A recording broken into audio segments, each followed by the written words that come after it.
Hey, everybody. This is Dr. Jim with Healthy Pickleball Podcast.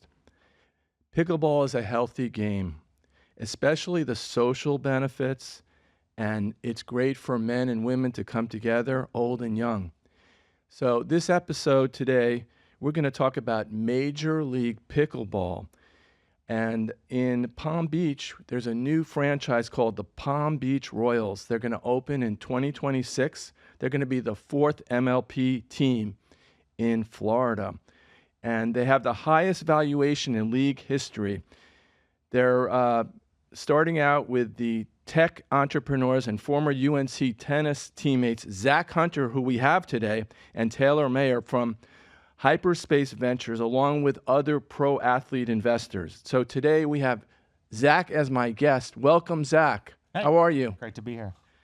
So I'm going to tell them a little bit about your background. Hyperspace Ventures, a group of UNC Chapel Hill alumni. Chapel Hill is a great school. The best. You must have been a great tennis player there. Yeah, not bad. Yeah. And you're a tech entrepreneur, and you acquired the team for a record. It says $16 million. Is that right? Yeah, $16 million. Okay. I want to give you a present for Sure. coming on today. Thank you. For your UNC Wow. background. I'm sure you have a lot of paraphernalia from UNC, but I don't. I love it. And I'm going to put my hat on. All right, I'll keep the Royals hat on for now, but I'll Okay. definitely wear this. All right, that's fine. No problem. I'm not insulted. I It's like okay. the shirt too. It matches. That's why I'm wearing this blue for My you, favorite baby. color. I love UNC. It's my favorite college. I'm not just saying that. Is it really? Really, I love Michael Jordan. I like all the wow. players from the past. Yeah. Yeah. That's awesome. I had UNC underwear and gym shorts. I love it. Oh, I didn't know that. Yeah, I'm not lying to you. I'm telling you the truth. Yeah. So you're the owner. Amazing. So what does it mean to be the owner of the Palm Beach Royals to you? Sure. Yeah, I think it's super exciting. First of all, always kind of dreamed, like probably most people growing up, you want to own a sports team, to own an NBA team, NFL team, kind of the major sports. A little bit unattainable for most, but we were able to get the Palm Beach Royals pickleball team, and that's been amazing. So you said your dream was to have a pickleball team. I thought in college, I checked out your stats. In college, you wanted to own an NBA team. Is that true? True. I still am a huge Miami Heat fan. So a huge Heat fan, huge basketball fan. I played basketball growing up, played varsity basketball from freshman year through senior year in high school. Team was very good. I was always super passionate about it as a player, as a fan. And then, yeah, I don't think owning the Heat was ever in the cards, but now the Palm Beach Royals is the next best thing. Did you like the Knicks too, or just the Miami Oh, I Heat? hated the Knicks. Hated the Knicks, hated the Pistons, hated the Celtics, pretty much everyone else in the East. Yeah, I understand. There was a big rivalry there between Miami and New York. When I was in high school, it was the Pistons were like the team that we just could not beat with Shaq and Dwayne Wade, and then we finally got over the hump, won our first title, and that was great. But that team with Ben Wallace, Rip Hamilton, Chauncey Billups, Right. I hated that team. Chauncey Billups. We could. He's back in the news. Okay. For the wrong reasons. Exactly. So, Zach, I looked you up, tried to do some research about you because it's partly about you, partly about your new team. And I read something about your favorite guilty pleasure food back in college. What is it? And what is it now? You probably don't remember saying that, do you? Back in college. Now, I'm asking you now, what's your favorite? I love pizza. I'm a huge pizza guy. So anytime I'm in New York, just do pizza tours, go around all the restaurants. But I love all food. Huge foodie. Me and my wife both. Massive foodies. I'm a huge sushi guy. I don't know if that's like a guilty pleasure because it's not the most unhealthy, but I love sushi, pizza, dessert, ice cream, Me too. Moe's, Southwest Grill. Me. Witt's Ice Cream, have you ever been there? It's amazing. It's in Boca. Oh, I got to check it out. Great place.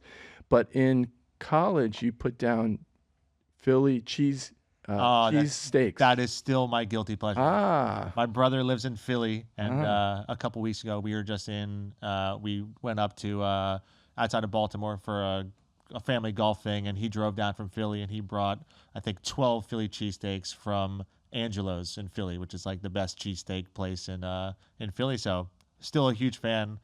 Definitely still a guilty pleasure of mine. I see. So what was your favorite drink? What is your favorite drink now, actually?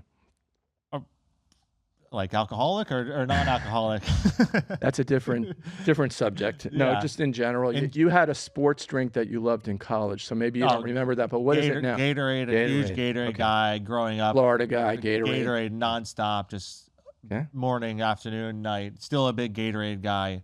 Now I actually drink Element, LMNT. It's like a sugar-free powder that has electrolytes. And now trying to be a little bit healthier than when I was a young kid. And I get home from playing pickleball and I just immediately go to the Element. And it's like a dessert for me, even though it's a healthy drink. We can actually talk about that, your secret sauce to playing pickleball. Mm-hmm. What do you do on and off the court?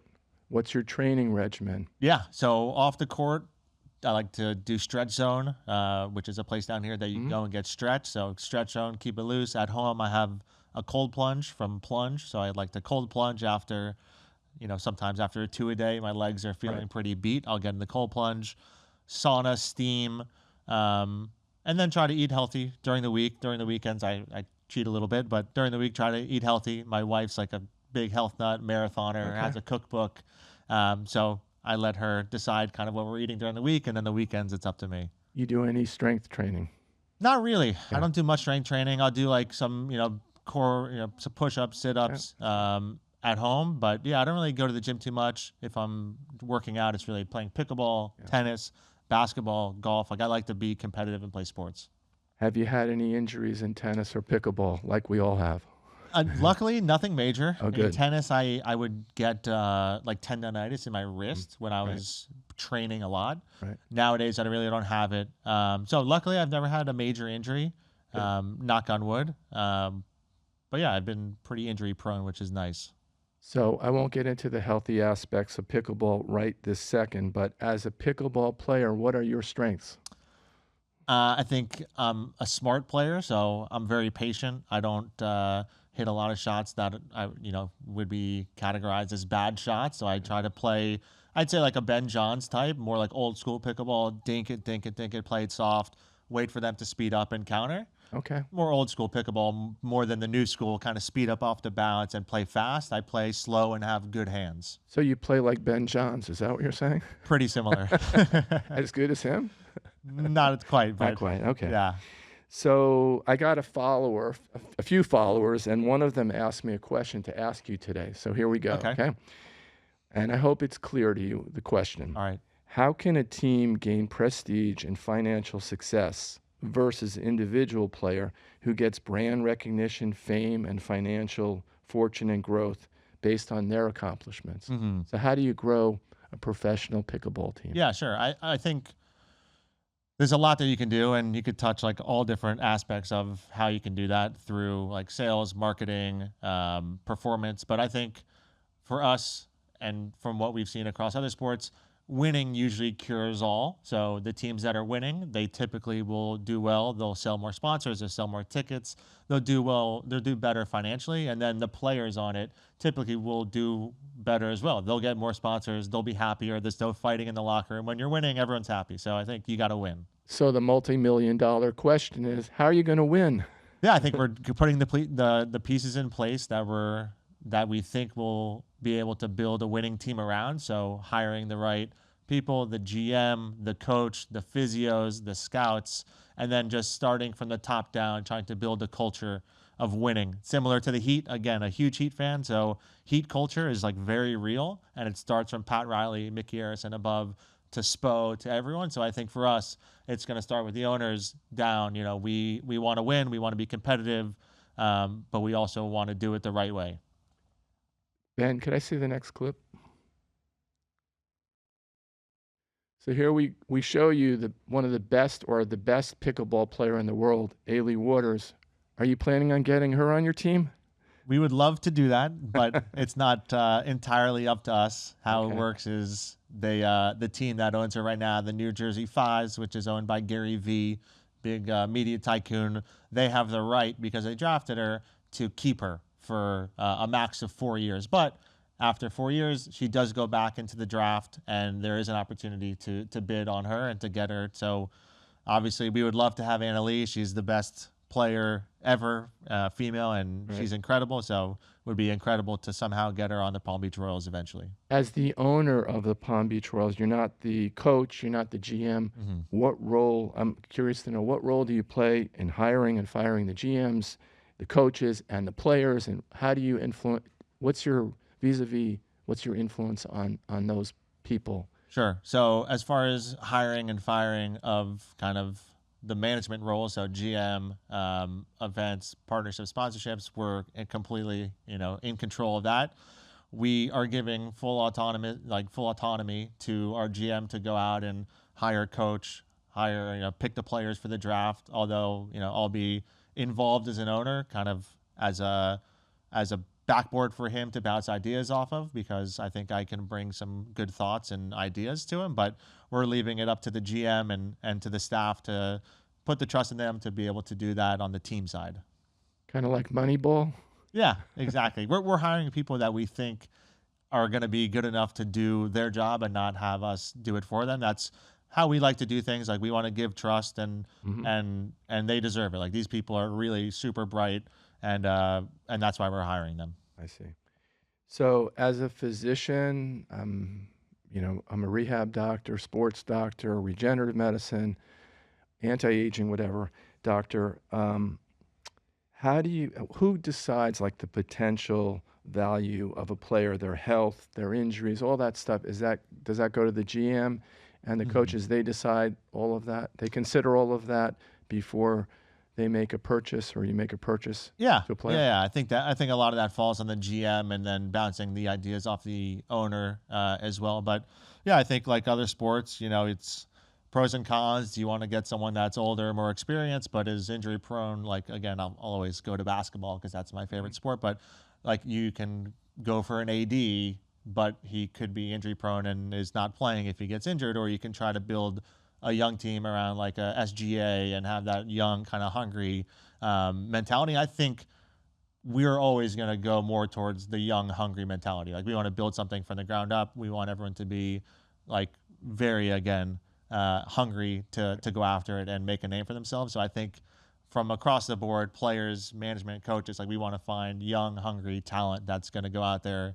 and outwork everybody else. Are you having fun being an owner? Is it a lot of fun for you? Yeah, it's great. A lot of fun. A lot of work right now, just trying to get the pieces in place so that we're ready to hit the ground running in the new year. But it's a lot of fun, and I think once the draft happens, it becomes a lot more real. You have an actual team. So right now it's just more administrative work. But once the draft happens, I think the real fun will start. That's going to happen in March? At the end of March, the draft will happen in Dallas. And then after that, the season starts in early May and runs through the end of August. So it's a summer season, which is super interesting. There's reasons why they did that, but it's nice now that the PPA and MLP have carved out kind of two distinct seasons with the same, players that are all signed by the UPA. So you have summer for MLP, and then you have kind of the rest of the year for PPA, which is, individual kind of singles, doubles, mixed, and we have the team league. Okay, Ben, let's go to the MLP and try to explain to the audience, if they don't know anything about MLP, because it's very complicated to understand it. You have to watch it for many hours before you get it. So yeah. This is about a minute-long clip for the audience. Major League Pickleball, the ultimate team competition, and one epic journey to the hardest trophy to win in pro pickleball. The 2025 season takes 22 teams across the country, each one a battle for crucial standings points. A standard match consists of 4 games: women's doubles, men's doubles, and 2 mixed doubles. If the teams are tied after these, a decisive 5th Dream Breaker game is played. Midway through the season, every team fights for bonus points in the high-stakes mid-season tournament and a chance to win $100,000. Then it all comes down to the playoffs, a best-of-3 series format where the top 10 premier-level teams battle through multiple rounds. Only the strongest will advance. The journey ends in New York City, where the final 4 teams square off in Central Park. Including the Palm Beach Royals. They'll lift the MLP championship trophy, etching their names in MLP history. This is MLP, a championship built on every match. Are you ready?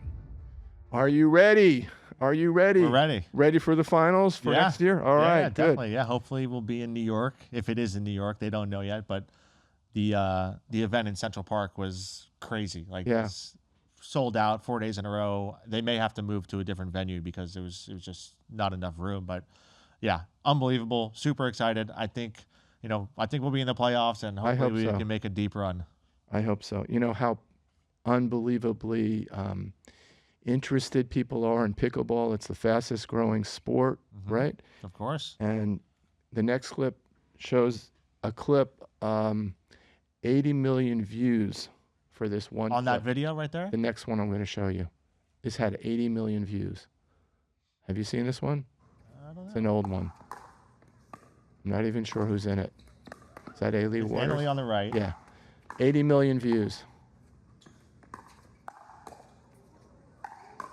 Oh my God.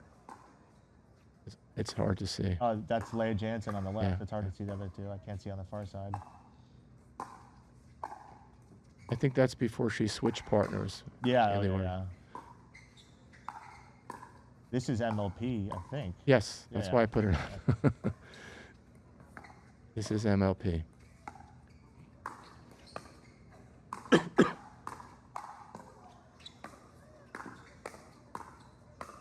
It's exciting. Yeah, it's amazing. The girls matches. The girls are great. So fun to watch. Yeah. Because the points, they never end. They're so good on defense, and they stand a little bit further back, so it's a little bit different than the guys who are on top of the kitchen. They stand a little bit further back and counter everything with these two-handed, backhand swings. The points, I love watching the girls matches. I mean, I don't really have any experience watching any women's sports before I watched pickleball, but I love watching the ladies. Yeah, amazing. It's definitely more interesting to watch even than the men's doubles because of how long the points go and just they get in these kind of firefights where there's back and forth, and people love that. But 80 million views that's amazing. A lot. Yeah.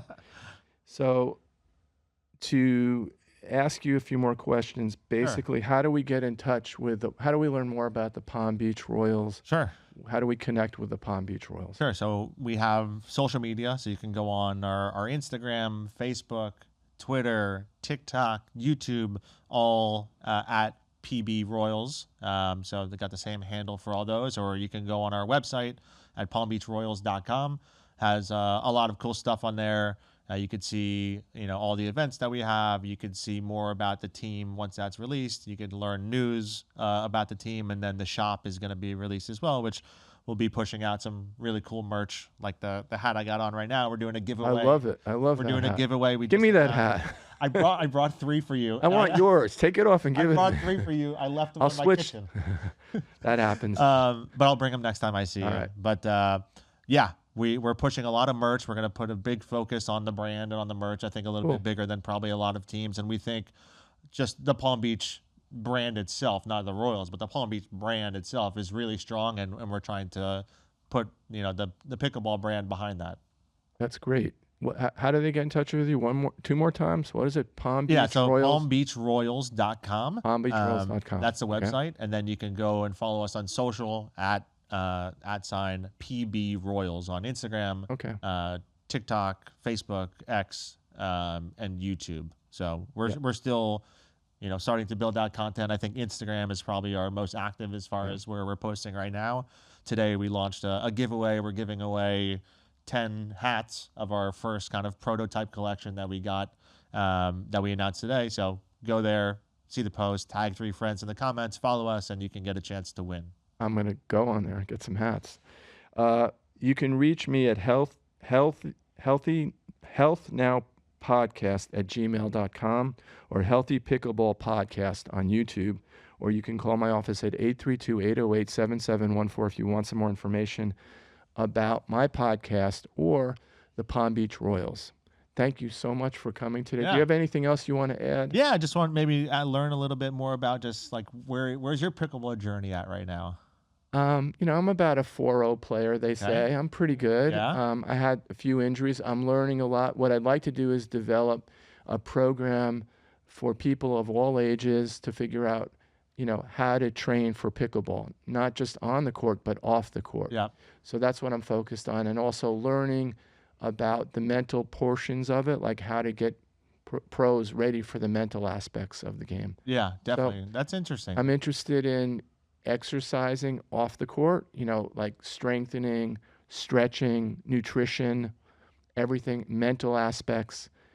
How much time should somebody be training? How much time should somebody be actually playing versus training? These are all this is such a new sport. There isn't really much literature in this area. So I'd like to maybe write a book about that. Oh, wow. And then what are you seeing on the business side, just as far as people coming in to see you for injuries? What are people hurting? What age are they? Okay, is it everyone? I'm curious. People always ask me, are younger people getting injured? Is it, just older people? What are people getting injured with?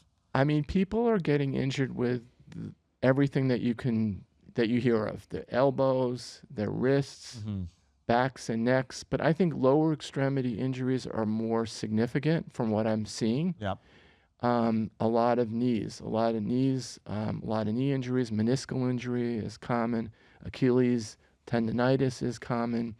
So there's a smorgasbord of injuries. But one thing I am beginning to realize is that, for example, tennis is actually rougher than pickleball. Yeah. In my experience. I mean, it is. But the media is creating this pickleball monster. Yeah. So I think that there's significant injuries in pickleball. I'm not denying that. But I think the amount of activity that people are doing in tennis is much greater. So I think pickleball has a lot of advantages. It's doing the amount of activity that your body can withstand, and it's more of an individualized approach. I wasn't expecting any questions. No, I think it's good. I think people want to learn, but I think it does get a bad rap in the media because you see all these people and it's orthopedics, dream and all this, but it's also 30 million people that were sitting on the couch not doing anything before. So of course you're going to have some injuries. Right. Like I go to conferences on regenerative medicine. I do stem cell injections and peptides, and they call it cripple ball because everybody's getting injured. So there's a balance, and I'm looking for that balance. I think there's definitely so many advantages to pickleball today. Yeah, no, I agree. I love it. I play. I love it too. I play literally 5 days a week now. Let's go, man. Let's go. Thanks for coming. Yeah, thank you for having me. Appreciate you. Thank you.